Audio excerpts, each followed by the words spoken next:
Le paprika.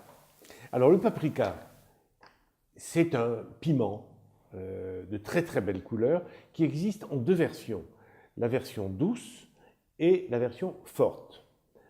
Sur le plan santé, le doux et le fort ont tous deux un très bon effet sur la satiété sensorielle. Je vous ai dit qu'au fur et à mesure que vous utilisez tout ce qui se passe autour de la sphère orale, de l'oralité de la bouche, etc., vous faites monter la jauge sensorielle de la satiété. Donc le paprika intervient beaucoup dans cette ascension de la jauge parce qu'elle est assez forte et douce surtout. Mais le fort associe cet effet sur la satiété sensorielle à celui de l'effet thermogénique. L'effet thermogénique, c'est l'élévation de la température générale du corps pendant la digestion. Et là, vous brûlez beaucoup de calories. C'est très, très intéressant. Hein, vous mangez, c'est chaud, votre corps, vous sentez la température, vous transpirez et vous éliminez des calories.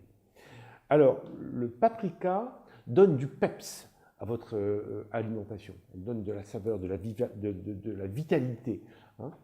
Alors, vous avez dû en entendre parler, le paprika, c'est l'épice star et symbole de la cuisine hongroise, et tout particulièrement de son fameux goulash.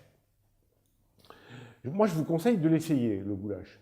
C'est un plat mijoté, c'est un plat économique, chaleureux, familial, et tout particulièrement pour l'hiver. Hein. Demandez à votre boucher de vous donner un paleron légèrement dégraissé, de bœuf, bien entendu, et n'hésitez pas à ajouter énormément de légumes comme les tomates, le poivron, les oignons. C'est quelque chose qui est quand même très très très bien dans mon régime de protéines et de légumes. Hein. Alors, en dehors de la cuisine hongroise, vous pouvez l'utiliser si vous voulez faire un bon bœuf stroganoff avec de l'émincé de bœuf, justement. Vous pouvez le mettre dans tous vos ragoûts de viande et de volaille.